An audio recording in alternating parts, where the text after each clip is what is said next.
comes fake road. Who did he see when he heard who was there? Now it seems that he shit out of love. All right, everybody, welcome out to the Log Room Guys Craft Beer Show. It is Tuesday, April the 9th, 2024. Jersey Johnny coming at you. With me, as always, is none other than Mr. Beer Samurai. Say hello, Mr. Samurai. Sorry. Mumble hello, Mr. Samurai. Whoa. I'm eating cookies. Sorry. You're eating cookies? I have another one of those things I ate last week on the show. What did you have on the show last week? The cream eggs, the Cadbury. I have another one of those diabetes in a chocolate shell. Well, I figured if I have one a week, it's okay. Mm-hmm. You know, so I can always have that. And in fact, I think I will. I'll tide me over till dinner later. So what are you eating? What are you shoving in your mouth there?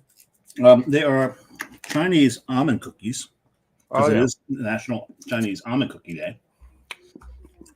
So Happy National Chinese Almond Cookie Day. I love these things. Why is it National Chinese Almond Cookie? Shouldn't it be International Chinese Almond Cookie? You would think otherwise, but it might be one of those things. You know, there's so many dishes that we associate as Chinese here that don't exist in China.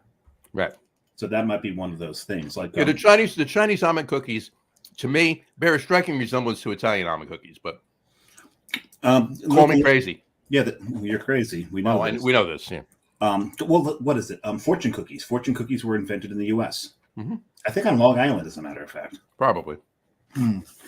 Anybody from Long Island watching? Let us know. Anyway.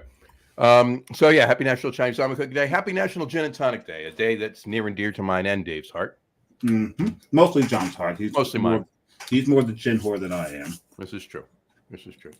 Although Dave does like gin. I do, but it's not as much, but it's kind of quite down the list for me after bourbon, tequila, vodka, absinthe, bathtub hooch. Well, I mean, bathtub hooch gin, potato, you know. But it is one step above Scotch for me. So there you go. Fair enough. It's also it's also Happy Be Kind to Lawyers Day. So shout out to Dave Campanello, who's not even watching just yet. So. No, he's probably not watching, so he'll miss this entirely. So as usual, it got lost in the mail, Dave. It got lost in the mail. There you go. And there's something that's missing. It's elusive. It's that elusive. It's like, well, you know, you might just be imagining it. I could be imagining it. Just imagining it. Happy National Unicorn Day. Yes. See where we went there? That was really horrible. Happy cotton candy clouds and rainbow farts. God, you had to go there. Anyway, that's where rainbows come from. Unicorns fart them out. There you go. Isn't that a beer from Duclaw? Unicorn farts. Yeah, where's that from? Duclaw. Duclaw. Is it Duclaw? Yeah. Well, it's not Duclaw now. It's it's River Horse. River Horse. But 601. Anyway, all right. Speaking of beer, I'm thirsty. I am too. I've already poured mine. All right. Well, let's bring our guests on, and I'll pour mine. Please welcome to the show today, Colin and Chris from Oakflower. Colin McDonough and Chris Ayers from Oakflower. Hey guys, in Millington, New Jersey. Ooh. There they are, right there. How we doing? Moniker right there. The names are backwards, and I'm not going to switch them.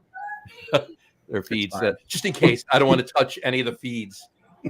Right now. It's been challenging. We had some technical difficulties with somebody's feed. We'll leave it alone. But he has to work with me all day, every day. He gets it. Oof, this is why Colin drinks heavily. Three kids will do that too. But this is true. It's a combination. This is true. Dave and I well know that well. So. Same boat. Exactly. All right. Let's get started. Before we get started, though, what are you drinking? Colin, what are you drinking? Start us. Oh, man. I'm going to get something in a minute. I was going to say, oh, man, what am I not drinking? He still has his binky, though. He's got a binky and a bottle of formula. It's still attached to June. Are you breastfeeding? I'm trying. It's still not working, though. Not working, right? Oh, my God. That's Meet the Parents all over again. Fair enough. Okay, Chris, what are you drinking? Can you milk me? I am drinking a leap beer from Oakflower Brewing. Leap beer. We would. Yeah. Surprise. Surprise. This was a 12% quadruple IPA that we brewed for Leap year. Are you Leap, sure? leap year. Are you sure you didn't drink one of those prior to trying to log in? That would explain the. I would explain things. I already poured it too, so Wow, Yeah. that looks thick. It does. it's delicious. Oh man. Well, I mean, I can't have a beer as good as yours, so I decided I'd go with this. What are you doing? There we go. There you go. There you go. We got station, and because it's a German style, I put it in my Weihenstephaner boot. And it's one of the soccer boots. Beautiful. Yeah, What- so it what's- matches my shirt. What's that about? I'm also in the anniversary glass. Oh, there you It's beautiful! my new favorite glass. I've been using this a lot lately. It's a beautiful shape to it. Very nice. Very nice. John, Yeah. what do you got? I don't. Are you still making up in your mind? No, I know what I'm having, but for some reason I've misplaced my opener. You have a desk. No, there was 3 of them here, and now they're all gone. Somebody cleaned. You know, it might have been the same. Oh yeah. Blame. Yeah, might have been the same person that puts my glassware in the dishwasher, but I won't say who. I'm so happy for you that she doesn't watch the show. Why do you think I said it? Because this is 2 weeks in a row. Why do you think I said it? But 2 weeks in a row. I know.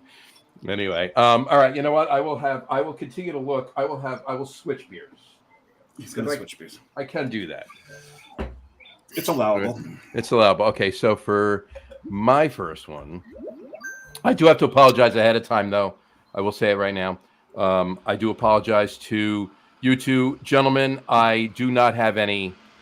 I do not have any Oakflower, so I wasn't able to get up to the brewery. So I am, however, drinking a right Goethe. There you go. So it's a German style black lager, but for some reason it's listed as a Tamave Pivo on Untapped. I don't know why.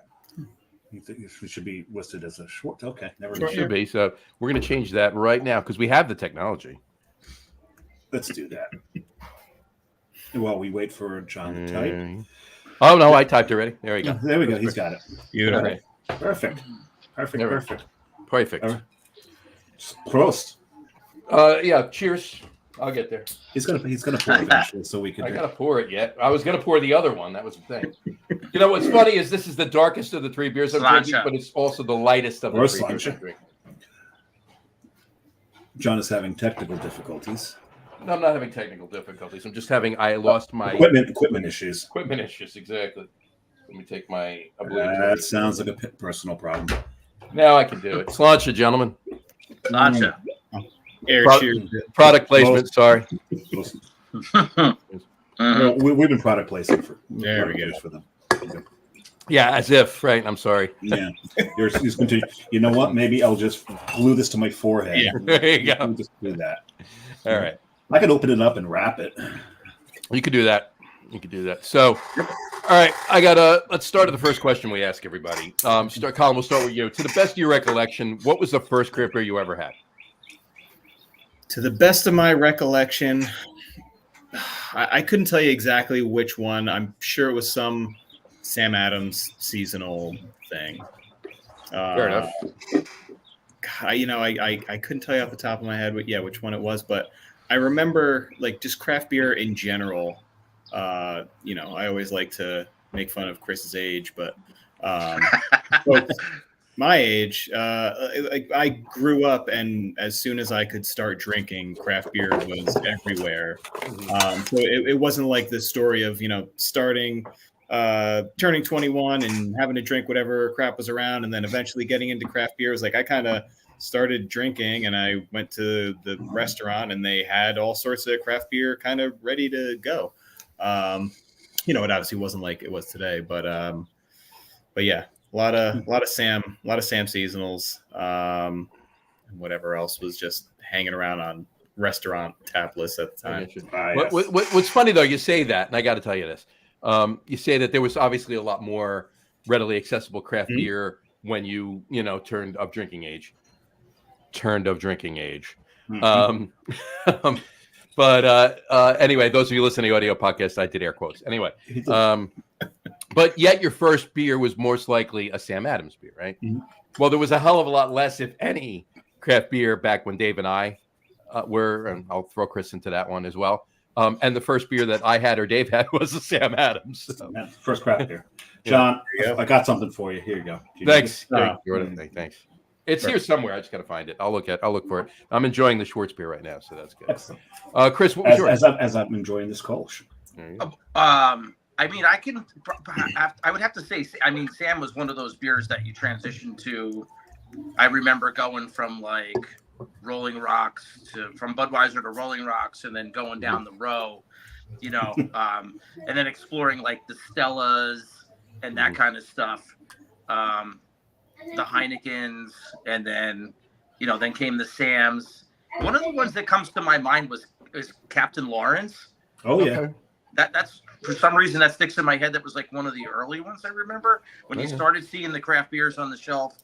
You're like, oh, what is that? You know, what is that? And then you started going into some of that stuff. Mm-hmm. Blue Point, maybe. You know, Toasted lager. Toasted lager. Lager. Sure. Yeah, absolutely. That was one. I know I'm probably missing something. I can't think of it off the top of my head because of my age, but. But he says that if you and I, Dave, are in our 30s, he says that. Yeah. But I do remember the first time I had a heady topper. Like that was like, whoa, what was this? You know? There you go. Yeah. Well, yeah. I mean, I think we all can, you know. I think we all remember our first heady topper. I think we all remember our first heady. Yeah. Yes. Topper. You mean vocal banger? Right. Right. Yeah. Exactly. Yes. So, yeah. And then of course, like, and then of course I got into like somewhere around like around the 16 or 17, you know, I got you know, my first taste of Treehouse and then other half.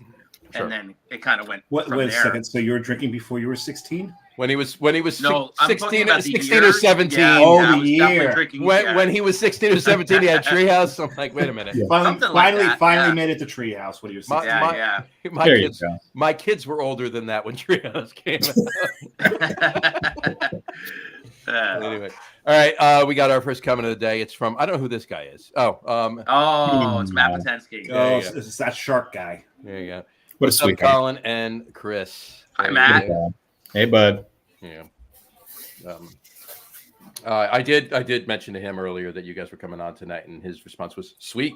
So I knew we would be chiming in at some point. Please, comment away. Do you remember the first brewery, either of you, both of you, that you just the first brewery experience that you actually ever had going through? Oh, man, I got to think about that. Probably River Horse for me. Okay. I want to say. I remember going and, doing a little tour and the sampling thing they had set up there. In the old location in Lambertville. Yeah. The old mill. Mm-hmm. Yeah. God, I can't. There used to be a brewery in Suffern right over the New Jersey border, but it's long gone. I remember going there a few times. Mountain Valley Brew Pub? Is that what it was called? Mountain Valley. It was in Suffern. It was right over the border. Yeah. On 59. Yeah, it was a Mountain Valley Brew Pub. Yeah, that was my first experience for sure. There you go. Yeah. And after that, I lived in Bergen County for a while, and I remember going to Brick City. That could possibly be like the second one. Could possibly be your second one. There you go. Yeah, could possibly be. There you go. Yeah, I heard you lived in a good town in Bergen County. Fairlawn. We've had this talk before, but anyway. We have had this conversation. I forgot about that. Yeah, that's where my wife is from. There you go. Cool. All right, let's go back. We'll talk more about that later. Let's get a little more beer in us first. But in any event, let's go back. All right, you're finished with that one already? Yeah, I'll look at my second.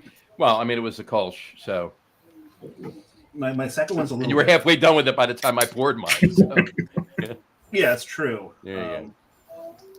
Keep looking for your can opener. I'll look for my can opener. I'm still drinking this. My second one's got a little more oomph to it. It comes in at I think 8.2. That's this one. Oh, there you go. Oh, great beer. Yeah, I had to get the. Always love to support the Pink Boots Society. We had one of their chapter presidents on the show. Actually, two of their chapter presidents. Did we, John? We had two. Two different chapter presidents on the show. One in Texas, one in is she Florida or Pennsylvania, New Jersey? New Jersey. New Jersey. Okay. Yeah. So, but yeah, so always love supporting them, and this is quite a tasty dip, I might say. That was a good one. Yeah. That's nice. All right. And John knows I'm not a huge double IPA fan, but He's not. This one. He's not. He doesn't dislike them. He's not a huge fan. He doesn't seek them out, but ones he does like, he enjoys. So Oh yeah. There you go. All right. So let's go back. Colin, Yep. when did you first? Yeah, go way back, right? When did you first get into beer? When did you first? What made you say, "Hey, I want to do this. I want to do this for a living"? As a job. I always worked in some sort of corporate marketing, sales, analytics sort of role. Went to college for that stuff, and I kind of hated it right off the bat. It was never a good fit for me, and just the way I know kind of my mind works. It was just I would dread it every single day, and it was always just kind of in the back of my head, like I gotta find something else, right? If I want to maintain my sanity long term, which is long gone at this point, but it was especially with Chris around. God damn. Oh, Exactly. yeah. But so me and my wife, we always kind of talked about some sort of small business. Like, what can we do? What can we? We don't need some big get rich quick sort of thing. We just want to make an honest living and do something that we don't absolutely hate. And so at some point, Chris will tell you my stories take a lot of various twists and turns before we finally get to where we're going. But just hang on for the ride. Somewhere in the midst, We of love it, these. right? Yeah. Absolutely. Yeah. 100%. I come from a long line of do-it-yourself folks, right? Like I never took my car to a shop until the past couple of years. We always went to my parents' house, and me and my dad did everything. The kitchen we have here, Chris is talking about getting his kitchen redone. I was like, man, yeah, I gutted and did my kitchen a year or so ago. It was just one of those things I grew up around. Anything that needed to get done, it's like, all right, yeah, I'll figure it out. Like, I'll figure out how to do it. May take a year or two, and my wife will kick my dick in left and right just to remind me of all the things that aren't completely finished. But For sure. I figure out a way to do them. Part of that was beer, right? So somewhere in the midst of all of this, working a corporate job, getting into craft beer, kind of starting to drink different things. I was like, oh, you know what? I could probably make a beer at some point. I'll give this a shot. And just really kind of dove head first into that. And this was probably, I had been drinking, craft beer for a while. But so it was about 8, 9, 10 years ago, I started home brewing, and really just went all in on it. Read every book I could get my hands on, every article, always listening to, podcasts and just really trying to absorb as much as I could about it.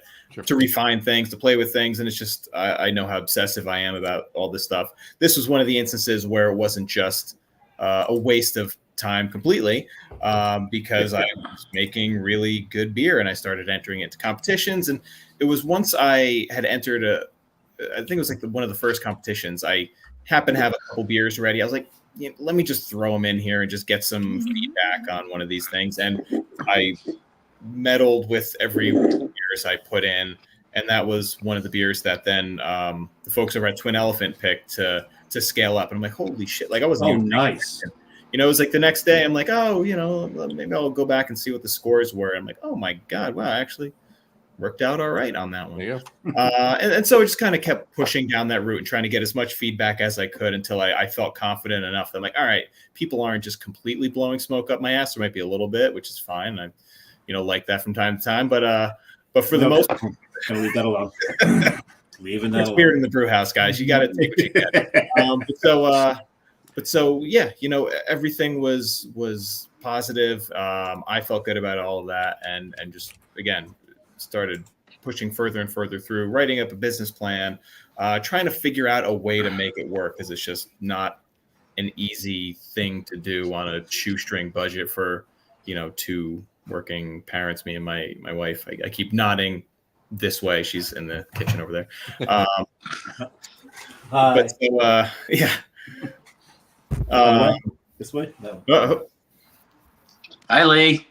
There you Yeah, she said hi. She heard Hey. Chris's voice. go. She likes Chris. It's fine. When he's around. When he's But around.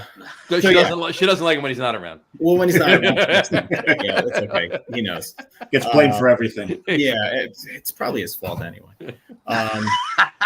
Yeah. So anyway, yeah, all of that, roll it up, and then a couple years back, me and my wife were going to this. I don't even know how the hell we found it. This CSA in Bedminster, right? If anybody's not familiar, CSA, community supported Sponsored agriculture, right? Supported agriculture. Yes, right. So you kind of almost like buy a share in the farm, and then you go by every week and you pick up what's fresh, right? So it's this like little. When I say rustic, I really mean rustic farm in the middle of Bedminster. So it's like an odd juxtaposition of these giant estates and then this little rinky-dink hippie farm. So we would go there every week and we would get our produce and everything, and just we really enjoyed the vibe and the young guy who was running the whole thing. And they happened to have a spare building on that farm. And so this was like, I was like, this is it. At the time, I was really just focused on mixed culture, saison type beers. Like I could get in here pretty cheap and cobble something together that then could really wouldn't be as big of an ordeal as what we eventually did do. So we kind of floated that up. The farmer was all on board with it. For probably 18 months, we were in the planning stages with him and the guy who owned the land above him, back and forth to try to make it work. And inevitably the landowner pulled out last minute. And we had kind of devoted so much time and mental energy to this is it. This is, how we're going to kind of break into this thing. They were like, all right, well, shit, let's just find somewhere else. And at that time, totally, serendipitous that the place we're in right now, in downtown Millington, which is a half mile from my house, happened to just open up. And the landlord heard I was looking for a spot, and he kind of sent me a message on Facebook of all places. He's also not a Facebook. I don't know how that came to be, but he said, hey, I got a space opening up right across from the Millington train station. If you're looking for it, zoning's already pushed through for a restaurant. You could kind of make it happen pretty easily as a oversimplification. It's a but in a matter of speaking. But it was perfect. And so that was it. We just kind of took the plunge. It was bigger than we were looking to start with. So we were really trying to keep it super bare bones. But inevitably, absolutely the right choice. I love the place. Mm-hmm. And it's not just because I don't like to drive more than a mile from my house. It's it helps. Though. It helps. Oh, it helps. Yeah. Oh yeah, sure. I make Chris do the driving, which is good. But so So there's the short version. There you go. That's awesome. And on that note, on something you said there, obviously the mixed cultures and all of that. And Matt says, "Love the Dewdrop Grisette." There you go. Yeah, it's fantastic. I love it. I haven't had that one. No. Yeah, it's good. I mean, that comment opens up a whole door for what he's doing now, and what he says for small space. We filled the space and expanded the space, and he's doing that whole grisette. I mean, he could tell you. I'll let him tell you how big that's already grown in a short amount of time. Sure. Oh yeah. I mean, so the whole kind of framework of our beers and the direction the beer's going, we always aimed for lower ABV stuff. Of course, Got folks drinking Except With the exception of what the two of them are drinking. For me, except when we want to sell beer, then we make it. Right, exactly. So it's that thing of Haze Pace. Yeah, That's Hayes pays. But That's so a great line right there. Hayes pays. But so in terms of core beers, right? I would say we have 3-ish, really like core beers that we have on most of the time. And one of those is Station, the Kolsch, which is probably the beer that I've brewed the most out of any. You got it dialed in. I got to say that. I love it. It's nice, Fantastic beer. nice, crisp and clean. It's the issues I've always had with Kolsch's in the U.S. is in the U.S. we like to hop the hell out of them, and that's not a Kolsch. Yeah. And so I really appreciate your Kolsch. You stayed true to style on this. I love it. Thank you. So that one, Dewdrop, our Grisette, and then the I'm calling it one beer, but the Ring series of hazy pale ales, right? So we're up to what I think we brewed Ring 14 today, Chris. We generally doing one every 2 or 3 weeks. Is that a reference to the horror movie or no? It is bring them all, or it is a reference to Tree Rings in that it was gotcha, right. It was supposed to be this kind of iterative thing.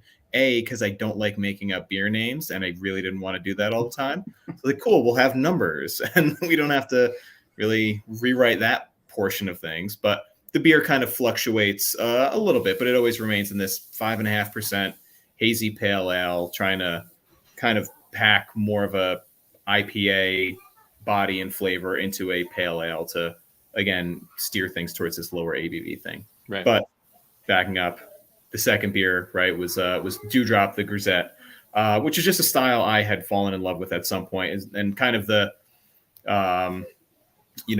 mystical Belgian miner story of, these miners who come out of the mine, and there's these ladies in gray smocks who are serving them these low alcohol saison type beers, and I just kind of always like latch on to these fun little stories that are probably 99% bullshit.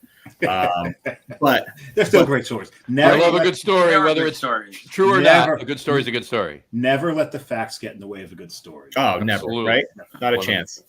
But so that style, right? Super low ABV. Our Dewdrop comes in on the upper 3s, but dry, crisp, that kind of saison, more impactful yeast. We do dry hop it a little bit with Motueka for kind of a little lemon lime thing, but all, very kind of gentle.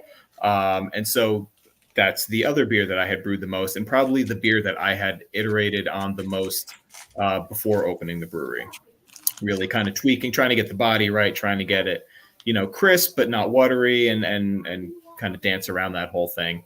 And so what we ended up finding, as much as I love every one of those, was that, we would have some people who gravitated towards Dewdrop, but a lot of folks would, because they're kind of going in, seeing these beers on tap and kind of getting comfortable with them, they would start leaning a little bit more towards Station, right? So while I kind of myself see a bucket for each one of those and where they should land, we were really trying to think of, all right, well, how do we kind of massage Dewdrop to be really what it was in the past and what we kind of the space we want it to fit. And so that is more of like a mixed culture Grisette. So still kind of hitting all the points we wanted to, but adding that mixed culture, tiny bit of acidity, a little bit of funk from some wild yeast and things. And so over the first year of Oakflower, kind of in the background, I have been curating this mixed culture yeast blend that we had kind of popped out here and there for small batches, but with the intent that once we took over this adjacent space, which we did take over and opened up at our anniversary in November, we would. We were looking at that before when we were there. So I was telling, like when we were up there in October, we were looking at the space, before you opened it, But so then we were able to have our mixed culture barrel room. So it's fully, stocked with barrels right now. Nice. And now we kind of have that flexibility. We have a couple extra tanks in there dedicated to this sort of beer. And we have the fermentation space that we could sit on these things for a while, which was always the issue. we couldn't just kind of clog up a tank with a beer that was going to sit for 3-4 months or more. No, yeah, that's money out the door. No, I can't do that. So that's a great rhyme right there. Mon- 3-4 something more. It's money out the door. Okay, never mind. Yeah.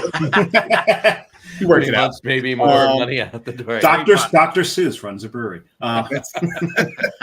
So that's our thing with Dewdrop, right? So a beer we love that we've now kind of like elevated a little bit more and pushed it into a bit of a different space than it was. To hopefully it can kind of like live alongside all these things in their own little realm without too much overlap. Nice. And we can really get into the whole mixed culture farmhouse style beer thing that we have been, it really kicked off the whole brewery dream when we were still trying to get this going back on the farm. And now we can kind of circle back to it and really make it happen. That's awesome. And Chris knows there's a whole giant basement underneath the whole place that we have that is the next destination for kind of expanding that. Potential. Oh, now, yeah. John, A lot of potential. John, you found your can opener, I see. I did, Not yeah. opener. I started drinking it already. So, yeah, my second beer was, I'll throw it up there. It's a Maibach from Schloss Eggenberg, same brewery that makes Santa Claus. But it's a collab with Schilling. Oh, Okay. God, I love Chile. Maibach collab with Schilling. So, and it's pretty damn good, if I must say so. And I'll be at Schilling in a few weeks, 2.5 weeks. There is one thing I do want to know at this point. Chris, what do you do at the brewery? Do you do anything? It's just all Colin. I drive Colin crazy. And drive Colin around. I was gonna say you drive up, pick up Colin, drive him to the brewery. Yeah, He sings a lot. All right. I do. What do you sing? Everything. Everything's I everything. can sing it all. Can you sing lump? No. Yes. No. He has. I No. probably could actually. No. All right. So let's get your backstory. Let's go. All right. So first, what do you, Chris? What are you actually doing at the brewery? So, I know what you're doing. I would consider Tell myself everybody what you're doing. I'm the cellar hand. So I mean that's what I came in and kind of took some of the weight off of Colin's shoulders around the 8-month mark, so that he could kind of like move forward with more of the things that he needed to, get going. Like cleaning fermenters and moving beers around and cleaning kegs and, kind of freeing up some of the weight of the stuff that takes time during the day. At the time, Colin was still working a job. I don't, now it's changed, but I do most of the cellar work. We've also brought on one of our bar staff that has come in to help me or join me per se. And the two of us now are, we're doing all the everyday tasks. And the demand has grown in the last year pretty greatly. So we're moving a lot of beer around on a daily basis. We're brewing a couple times a week. So, we're always cleaning. You always got to mash out. You always got to clean the kettle. You move a beer, got to clean that tank. So we're doing a lot of that on a daily basis. Every day is... And the biggest thing for Chris is untangling my mental web of what the hell is actually going on. I mean, I've got a pretty good gist on that at this point. I think after a year, I'm coming up on my 1 year in May. there you go. But I think I kind of am starting to follow along with him. How he's like, I'm kind of inside his head a little bit. So depending upon how much grain we have one day, or just like a lump. Yeah, Stop. like a lump. She's Cut in it my out. head. Yeah. Stop it. So let's go back. Dial back. I for a will second. earwig all of you before. No, this you're not show's going to do over. this. It's not going to happen. It's already here. It's not leaving now. Nothing is as big an earwig as I'm listening to a radio and I hear dum dum dum dum dum dum dum. The Cards for Kids theme. Oh yeah, there's. Oh my God. That's the biggest earwig out there. That and Baby Shark, but I'm not going to go there. And then there's also do. No, well, that's I don't mind. I don't mind. I thought you were going to go to the Muppets one. I don't want. No. Luca. Oh, that's Anyway, sorry. So where were we, Chris? Let's go back. When did you first start? Brewing, cellaring. When did you first get into? What made you say, "Hey, this is for me. I want to do this"? I guess it started for me in the pandemic. I've been in the automotive industry for 30 plus years, and my wife, obviously we have 2 kids, and my wife kind of was looking to after our kids started getting a little older, she wanted to start taking her career a little more seriously. And during the pandemic, as everybody, I kind of took a step back. There was no work. And then fast forward, I actually started bartending at Melavino. And then that transformed into... I've heard of that place. Yeah. That was my first... That was a great place. A friend of mine was working there. Somebody we know. And commented earlier. Well, I met him there actually, him but there. Yeah. But a couple months later, Bull and Bear opened in Summit, and I actually was looking for another night of bartending to fill my time. My kids were a bunch of years younger at that time, and then that brewery was brand new, and they needed somebody to, assist the brewer, and I knew nothing about it whatsoever, but I knew I loved beer, so I was like, and I had the time on my hands, and I started doing that, and I kind of picked it up pretty quickly. And then fast forward a couple of years later, I wound up at Colin's doorstep. There you go. 6:30 in the morning. That's kind of like the shortest. You may not know who I am, but Chris, you have to leave. You can't come to my house anymore. I mean, I was at Bull and Bear for a good 2 years, and then, I moved on from there, and I had met Colin, and I had met his buddy AJ, who's part of the brewery, and I felt like this was kind of where I wanted to be, and it was. I was like, please, no, it was kismet. It was kismet. It was perfect timing all around, because up until that point, right, I was doing everything myself, all the brewing, all the cellaring, everything you could think of there, right, on top of my day job. So it was hectic and scattered, and you found an hour or two here and there during the week to sleep. Maybe. Let's not get ridiculous. That was the biggest thing I realized when I first started there. Like he was like literally working in the brewery till like 1 or 2 o'clock in the morning. Of course. And his wife told me that. Like, so like that's why when I say that's why she likes you, Chris. No, I was able to take some of the weight off of his shoulders. Yep. I didn't mean to interrupt you, Colin. No, please. Come on, not the first time. But yeah, no, it was perfect. He was looking to move on from there, and we, I was like sucking it up at that point. Like, all right, I need to just get somebody else in here to help. As much as I would like to, in theory, hang on to the reins forever, right? That was around the time when I was getting to grips with like, all right, it's okay to let people help. And right. Chris had the experience. He had been coming to the brewery for a while. We got to know each other, and it was kind of like a awkward, he came, and I was like, what are you doing these days? You got any free time? He's like, yeah, I guess I kind of could. Maybe I could do something else. And nobody wanted to really ask the neither one of you wanted to say get there. It's like, I was like, all right, so tomorrow 8 a.m. Cool, good. And that was it. Your impression of him is a little high pitched, but I'm working. Not much. Pretty good. It's pretty close. Good. Yeah, it's close. Yeah. It's a good work day. It works. Yeah, exactly. So I do feel bad. Just a quick side note: I do feel bad that I don't have any Oakflower beer to have, because I've had plenty of Oakflower beer, and it's fantastic. By not blowing any smoke, it's fantastic, right? But I gotta say, this is really good. This is my box. I'm like, see, I only bought 1 bottle of it. It's like really, really good. I mean, it's it's chilly. It's an Austrian brewery that makes Sammy Claus and Schilling.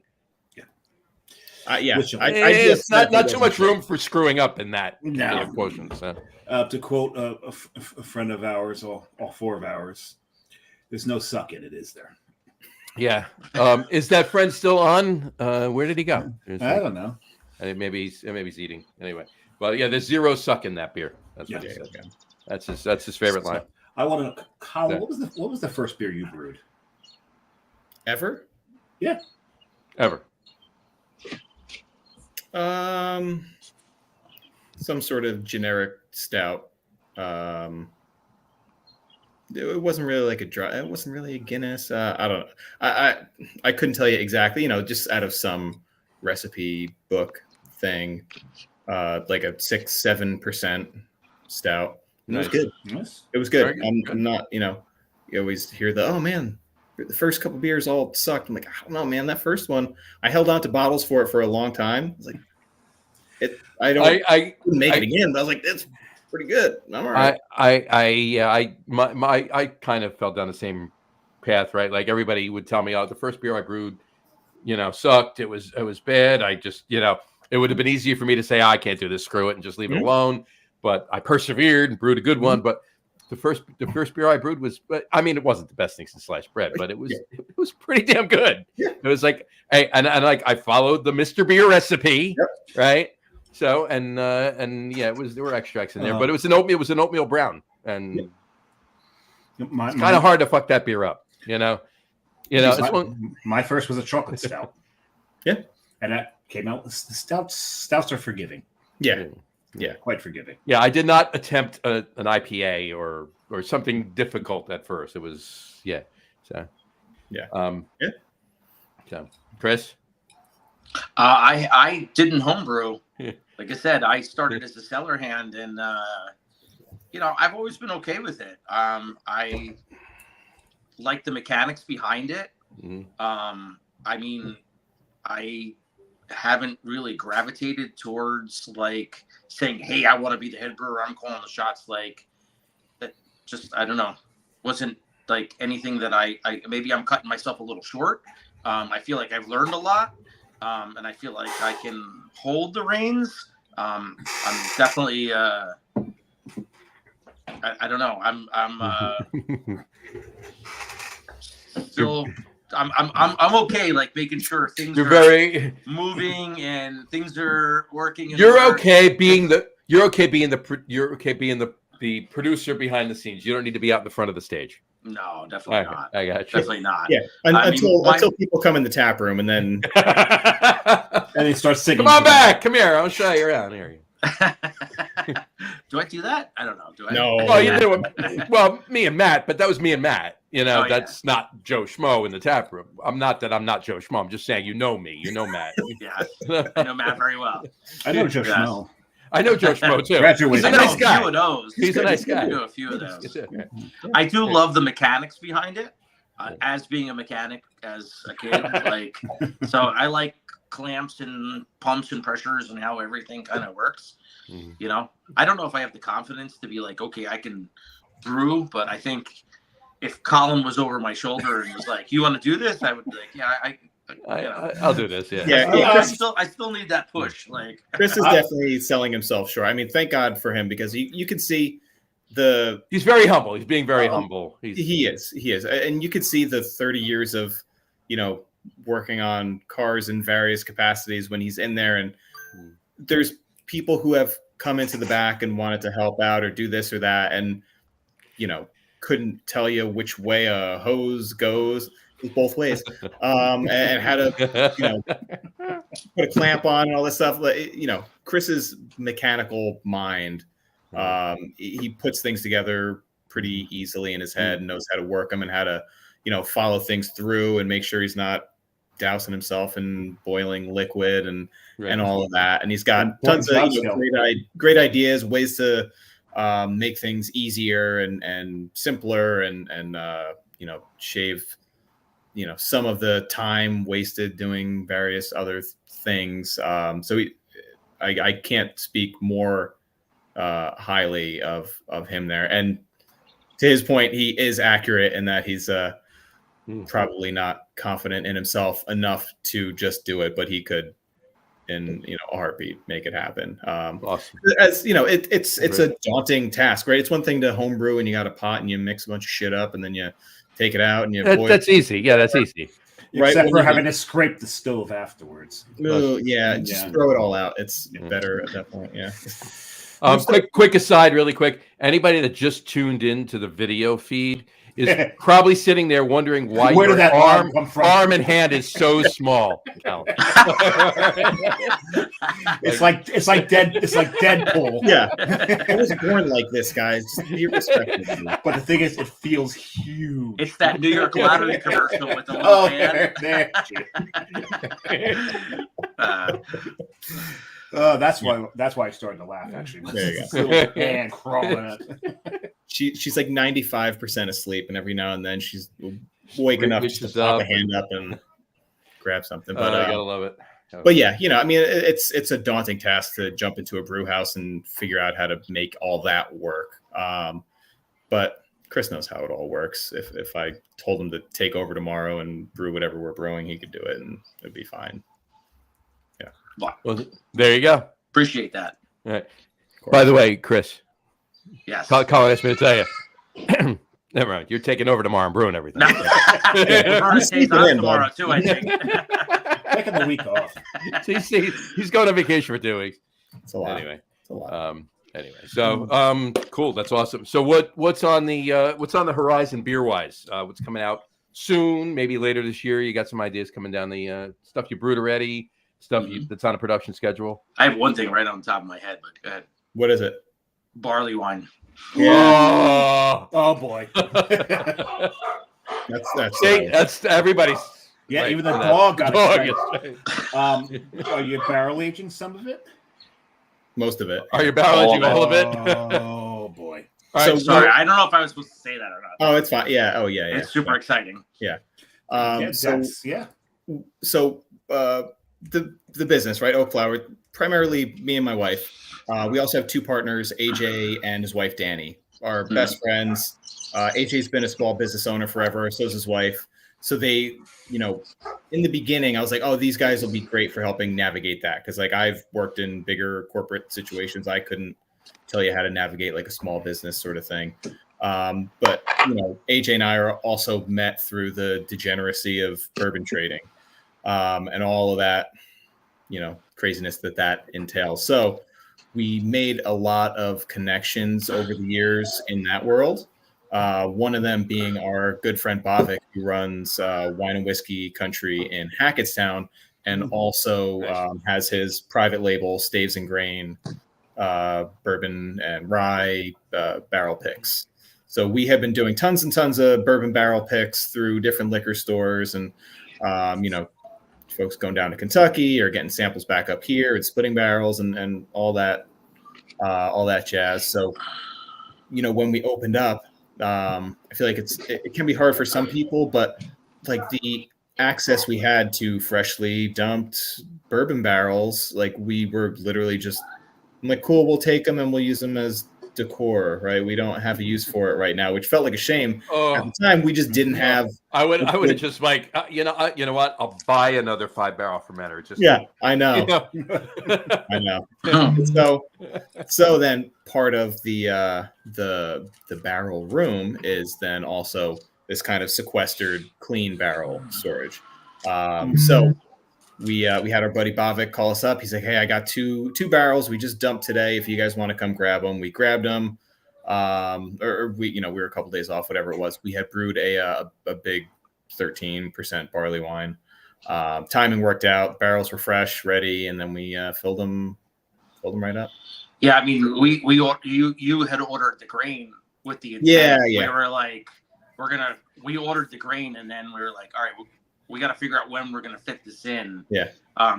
Colin had a little bit of homebrew barley wine, and we threw the 6th on like one Friday night or something, and it was gone in a matter of like no time. It's just all right. Did any of the customers get any? Yeah, actually they did. But Chris had most of it. Yeah. So that's when we that's when he was like, "Yeah, I'm going to order a bunch of grain, and we're going to do it again." And then the barrel showed up, and it all kind of fell into place. Perfect. But I mean, there's a lot of other barrels in there that have a lot of stuff that Colin loves, and we all love. That there's a pungent in there, and there's a lot of other stuff he can talk about. When's the expected release date? Yeah, how long you let it sit in the barrel? We'll probably leave it for at least for our anniversary in November. Okay. But we do have some that we kept in stainless that we'll release before then, and then we also had two casks, like two legit casks of barley wine that we'll tap and gravity pour. Like a pin or a full firkin? Pin. Yeah. I'm not strong enough to lift the firkin onto the counter. But yeah, so those will probably be we'll be tapping within the next couple weeks. Nice. Yeah. All right. Chris, text me. Let me know. I will for sure. Yeah.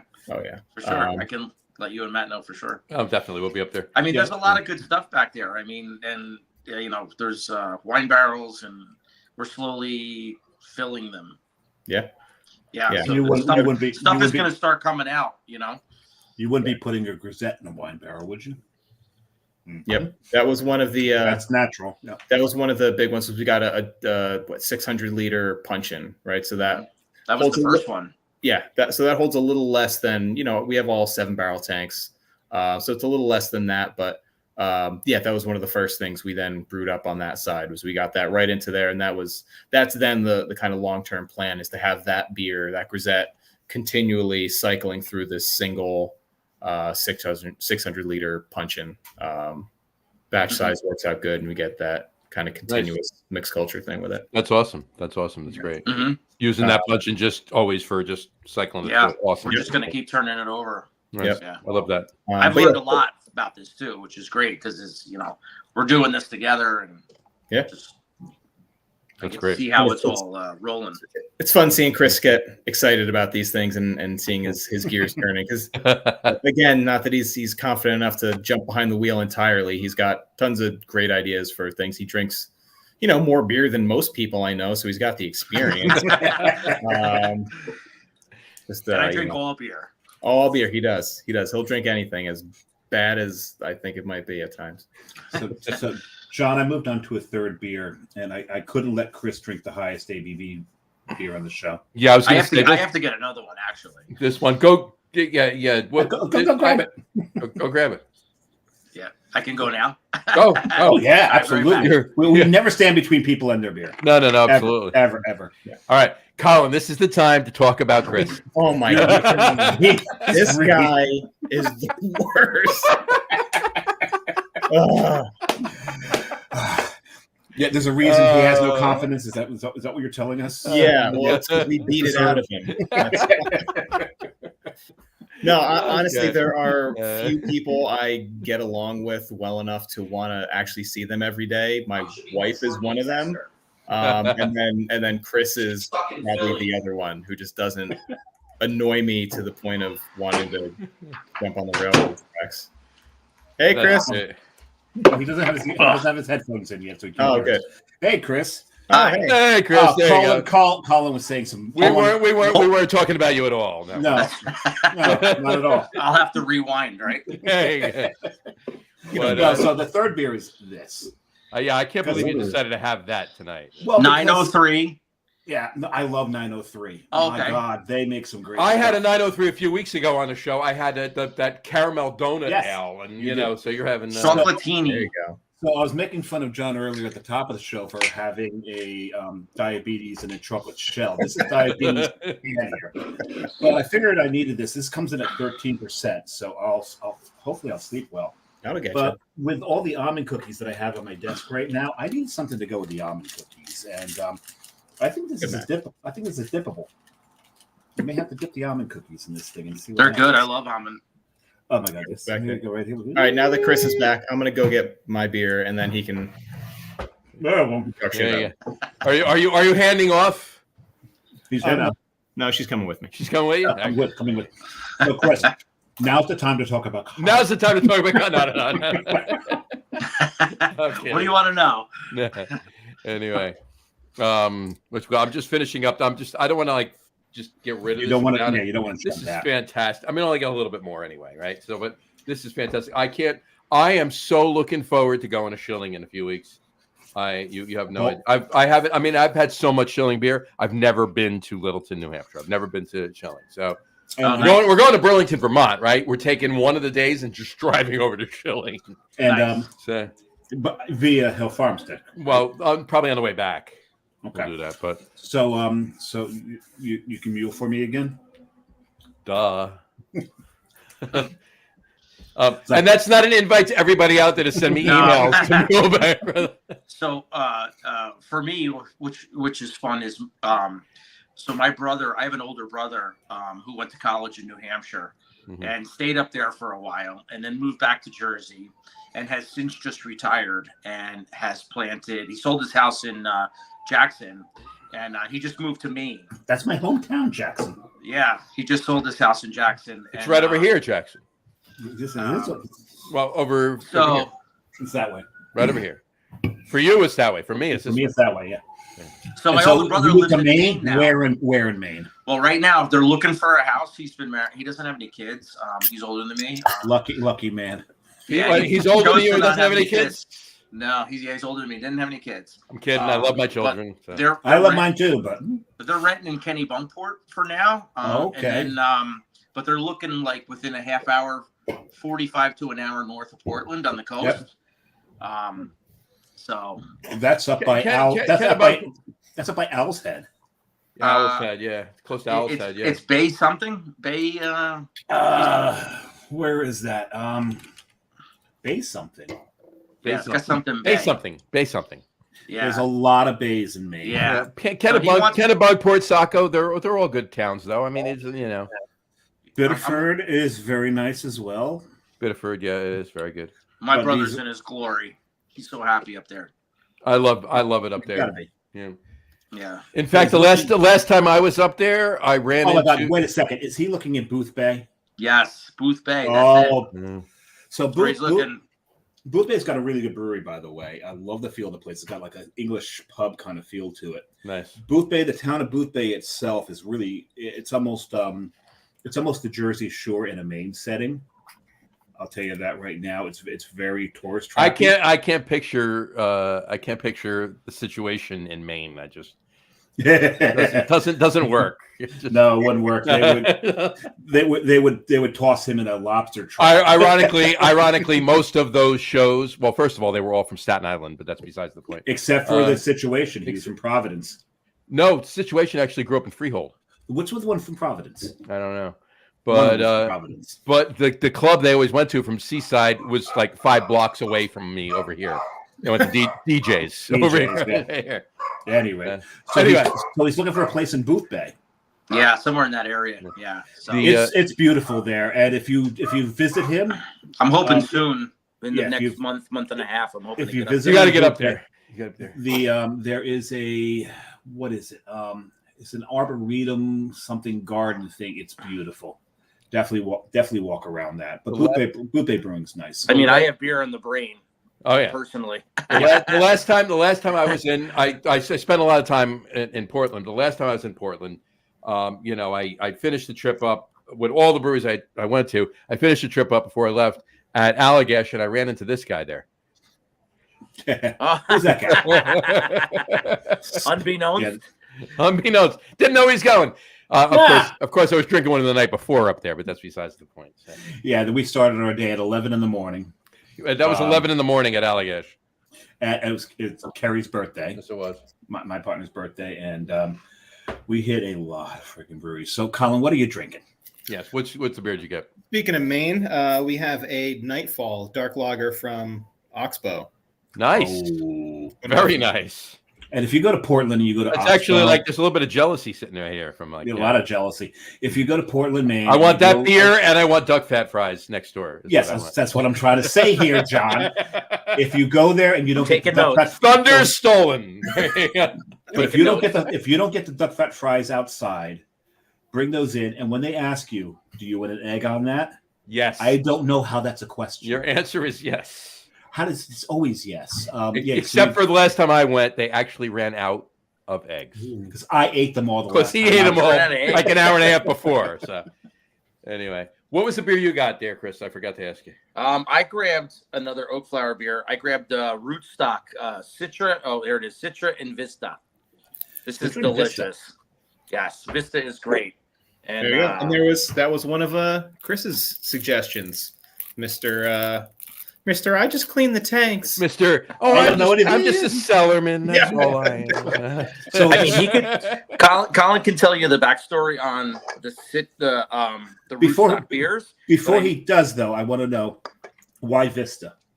Why did you want Vista in that? That was my suggestion. I mean, I know I brought that hop up at one point, and that's gonna go back to the brewery I worked before. There was a suggestion of that hop from somebody at BSG, and then it just stuck in my head because it was never used while my time was there. So it just was popping into our head when we were talking about hops one day. And what does Vista throw? Why does it work well with Citra? I think the idea that kind of leans towards the idea of what Colin came up with. Rootstock is the beer is always going to have Citra and then something unique, if that's correct, right? Yep. Right. So it's 2 hop beer, Citra, and something that changes from Right. beer to beer to beer. So I'll let Colin. Yeah, no, that's exactly it. It was just supposed to be a beer that was otherwise a heavy Citra forward, hazy IPA. It did at some point gravitate to have a good portion of rye in it, which I don't think, I don't think contributes a ton in terms of flavor, but mouthfeel wise, I mean, rye is such a great thickening agent. Yeah, this is the second word I was thinking. I love rye in everything. Oh yeah, So. yeah. But so including gin. hey now. But so then yes. otherwise, Except for gin. Yeah. Oh, okay. there you go. So otherwise, yeah, Citra heavy, rye, hazy IPA, and then we always try to grab one hop that is at least new to us, or new to other people as well. So it's neat with that beer. The one before it was Nectaron. Any sort of experiments. I've done this beer a bunch of times. It's always some sort of HBC 589 or 1032. Any unnamed. Something without a real name yet. Yeah. Yeah, exactly. We'll sprinkle that one in there, and we'll see how that changes from this kind of expectation of a Citra. My goal is to name one of the HPC hops. Mhm. That's my goal. I just want to. I want to get with Willamette Valley or BSG or somebody. I want to just Or White Labs. White Labs. Let me name this hop. Just I'll sit with you. Whatever. Here, I'll buy you dinner for 3 days in a row. Just let me name this hop. So Nectaron and Citra. I can see those going. Okay. The Nectaron beer was awesome. That one was great. Yeah, that was I a know, really Colin, good one. you're gonna name a hop June, right? We gotta do it. You got to do it. You got to do it. Or She's the one I like best. she can't talk yet, so yeah. Wait. Hi, June. Hi, June. Hi, June. There she is. Here There she is. She's more than 99. She's more than 1% awake now. Exactly. Enjoy it. Both of my daughters are one's in her 30s, one's pushing 30, 27, and they're both getting married next year. So enjoy June. You can Time you can see the money bleeding out of John. So my third beer, by the way, I'll just throw it up really quick. I had to have an IPA. I barely asked Dave, when was the last time I had an IPA on the show? It's been hit. John and I really don't drink IPAs on the show a lot. When we first started, The Lager Room guys, go figure, right? Yeah, so we don't drink a lot of IPA. So the fact that both of us are drinking an IPA in this show is a rarity. Yeah, it is. So my third beer is actually Peachsicle from Treehouse. There you go. Nice. Nice. I actually drank my last one of those yesterday. Did you? Oh, Right. 2 days ago. I'm 2 still days ago. Saturday. And I only have a Tiku from Treehouse, so I figured I'd pour it in that. So there you go. Well, that's proper for that beer. Last Okay. last beer that you poured into your tea. Well, no, was not well, appropriate. well, it's the only one that was clean because of, well, we won't go there right now. So Yeah. No, you're already in trouble with her. Exactly. So, and it's peachicle, so I'll give you 3 guesses what hop is in this. Peacherine? It might have just been mentioned in the last, 5 minutes. Was it peacherine or is it citron? God bless you. One more. Apparently, One he's more. allergic. He's allergic to this hop. I'm allergic to Nectaron. Yeah, there you go. He's Oh, allergic it's to nectar. It's Nectaron, yeah. So There it's you not peacherine, it's Nectaron. Yeah, there's Nectaron in it. Nice. There you go. Cool. Beautiful. It's very tasty. So what other? Now we've heard about the barley wine. We know you're putting some grisettes in wine barrels. What Now, else? the puncheon, is it just the grisette with the mixed culture, the yeast you have in the puncheon, or was the puncheon a wine puncheon? It was a wine puncheon, yeah. Oh, What was it? What wine was in it? What varietal was in it? I gotta see. We ended up. I mean, all the wine barrels we ever used. We had a bunch of Chardonnay barrels, and then we have a red wine puncheon, nondescript red wine. I'd have to look through, but we ended up really trying to strip most of the wine character out of it before getting the grisette in. So we ran a bunch of hot water through a bunch of times just to get it as neutral as possible. Fair enough. Because I mean, those first couple passes, I mean, God, how instantaneously dark red anything that touched the inside. Hell, of that oh barrel. yeah. I mean, it's not exactly, Leaching all that wine out, it's going to take a couple of passes before you get it out. So you're really looking for more of the oak character out of the barrel. Yes, yeah, just a neutral oak vessel, really at that point for the beer. And Pull a little vanilla in. yeah, Nice. exactly. Yep. Nice. Yeah, pulled a couple samples off it recently. It's good. Drinking really nice. Yeah. But yeah, so I mean, beyond that, like I said, we make a lot of small beers until we want to sell a bunch of them, and then we have the quadruple IPA at the end of February. So we're gonna try to have not a quad, but like a triple IPA every couple of months, just to Keep me happy. yeah, keep Chris happy. Right. He's running low on Keep Chris happy, right? Yeah. Listen, I do love my IPAs, right? I love lagers, and I think Colin is, the lagers are. We have 2 side pulls. There's plenty of lager to go around. Yeah. And I'm just making a joke. I do love my hazy big IPAs, but there's a great variety of what's going on at Oakflower. Yes, no, I love the variety you have there, and getting a triple out there, it's like you got to keep Chris's alcohol level up, right? Yeah, I mean, otherwise he's going to realize where he is, and he's not going to come back. Right, and then his productivity drops to the bottom. Yeah. Right, so just You have a mild on too right now, right? Yeah. Oh yeah. Oh, I love milds. Yep. Dark mild or just a mild? Dark. Mild. All right. So what's the outlook on how much longer it'll last? Because I don't know that I can get up there this weekend, but I might be able to get up there later in the week next week. It'll be there. Okay. If you told me later in the week next year, it's probably still. So nobody has my love of dark miles. I love it. I do. Yeah, I mean, it's other than the 4 of us beautiful on the beer. show. Right. Right. So we just need to work on that one there. Yeah, no. I love that beer. We did that one for Forest and Maine's March mildness. They kind of put feelers out about people I wanting love Forest and Maine. Oh yeah, yes, great guys over there. Yeah. We met them before we opened because we bought our glycol chiller from them, so we got to go hang out with them for the day and pick their brains a little bit. Just super nice. Couldn't be friendlier, and just the whole atmosphere of the place, the beers they make. I love everything about them. So John. Matt just said, "I hope Chris saved me a Tamave Pivo." Did you save Matt a Tamave Pivo? That looks like a no. I might have some still. Yeah. So John. Colin may have inadvertently saved you a Tamave Yeah. Pivo, but Chris apparently didn't. So John, their dark mild Ludlow is delicious. I did have that when I was. You were there 3 weeks ago. I couldn't get up there that day. Yeah, I was up there for that, and Ludlow is. Oh God, that's so good. Yeah, I got to get up there. I got to get up. So good. But yeah, so Might make it up later in the week. I'll figure it out. I'll let you know. And Yeah. and that Tamave Pivo was the first beer that I had. No, it was the second beer I had when I got there. The second beer I had was Carluke Bridge, right? That's the Tamave Pivo. Yep. Yeah, Matt, if he didn't save you any, unfriend him. That That thing is not beer- like on social media. I Just in just in reality, general. Just in general. unfriended. It's a great beer. I don't It's have a- any in my fridge. I know he asked me to, and it's just Oh, you everyday dropped the life. ball. I did. Okay. But the first one I had was you pronounce it Elias or Elias? Eliash, like Patrick Eliash. Eliash. As a Rangers I mean, fan, I'm I'm like, just looking at that, right? yeah, Oh yeah, as a Rangers fan, he's not because gonna he's say Czech. Patrick He's Elliott. Czech. I get it. As a non-hockey fan, I didn't give a shit.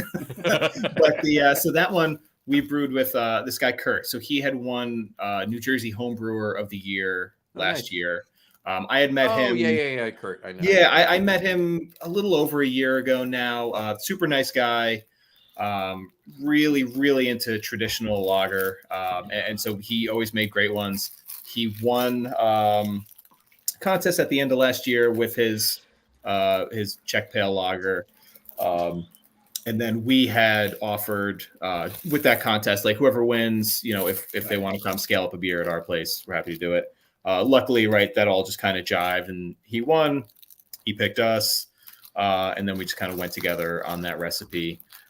And he's a big Devils fan. He's like, Well, like I said, not everyone's perfect. you know what? He does his best. Hey! Knock on wood. We're going for the President's Cup and the Stanley Cup this year. Because the that's last why- time, There you go. last time the Rangers won the President's Cup, they won the. They Stanley won the Stanley Cup. Exactly. Right.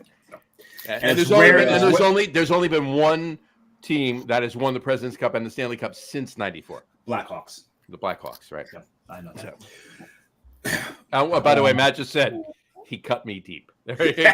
Oh God, Colin, help me on this one. I know. I I'm was gonna look supposed in to the say- fridge. I think I have a couple. I got a couple. Yeah, If you have a couple, put Matt's name on one and Yeah. mine on the other. There you Yeah, go. that was So on the I'll share sideboard. mine. too. I'll share mine with Dave. Yeah, There you go. It was on the sideboard. No, for a I while. had- I didn't have the. Yeah. Oh, you did have one. Screw I it. had I'm having one. a whole. Yeah, you have that. Just don't. But you know what's going to happen. June's going to drink both of them. That's Oh yeah. And it's sorry, Matt. I don't know what to tell you. There you go.